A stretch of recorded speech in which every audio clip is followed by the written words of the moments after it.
Okay, it is time to talk positioning. But before we dive too much into positioning, let's talk about where we're at. At this point, you've determined that there's a potential for a mutually beneficial relationship to exist between you and a prospective partner, and you've recognized that this relationship matches your criteria for pursuing an opportunity, taking into account repeatability, culture fit, and prioritization in terms of your key BD metrics. Okay. Positioning 101. How do you position a potential relationship with a partner?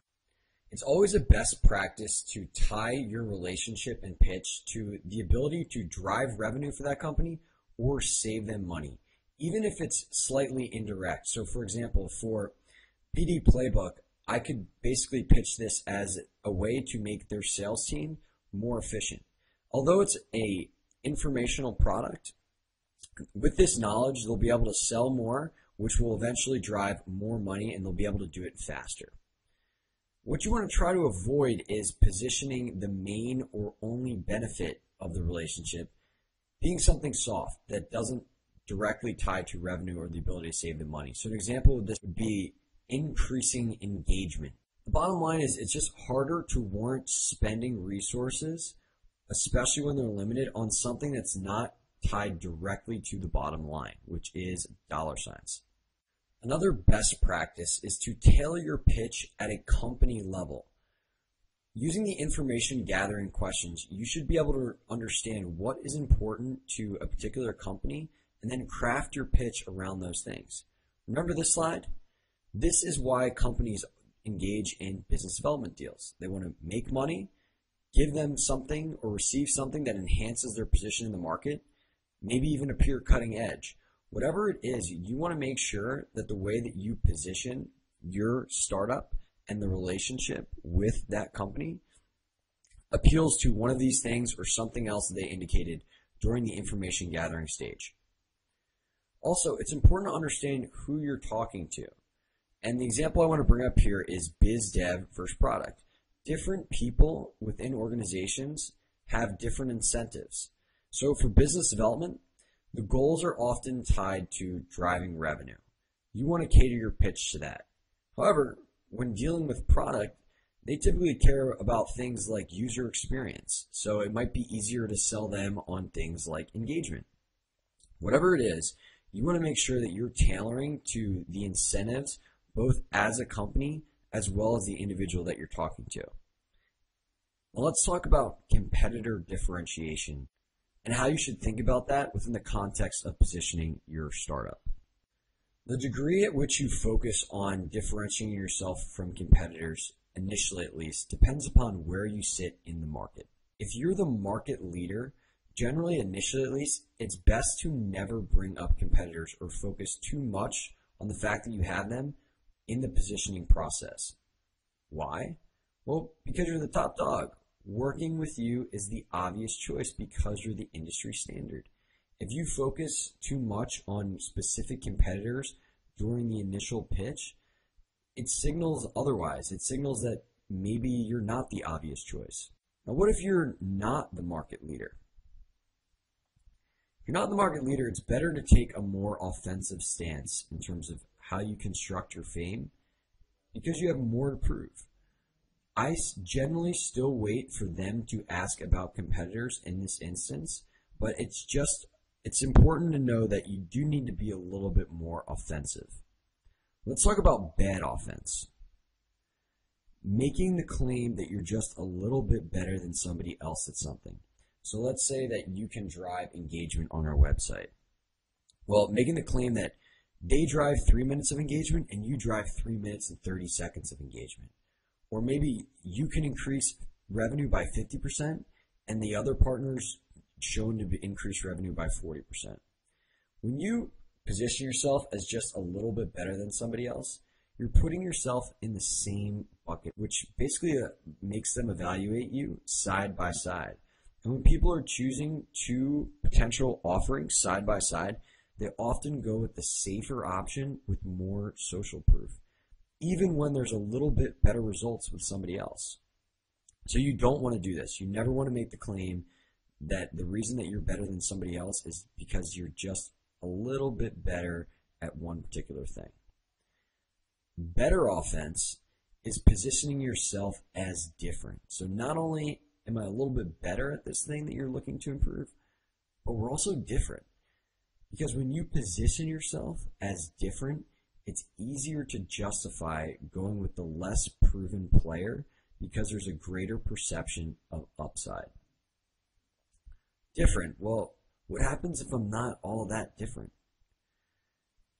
Being different really just comes down to highlighting all the specific ways that you're better, and instead of saying better, framing it in a way that caters more towards being different. So an example of that would be single platforms data quality. We had 500,000 menus, and somebody else in the market, I think, had 450,000. Now, why should they work with us over the competitors when the number of menus that we have are relatively the same? Well, instead of arguing that they should work with us because we have just a little bit more data, we chose to take a stance that we're a different type of company, and the way that we get the data is different, which resulted in a different quality. So all these other players, yeah, they have a lot of data, but here's the thing. They go about getting that data using technical means like scraping and even data entry. Single platform, we're a company that is focused on the local business, and being local is human. We know that though that a lot of these restaurants have data on their website, that data is often out of date because these people just aren't technical. That is exactly why we focus on having a direct relationship with the local business and getting the data directly from the business owner themselves.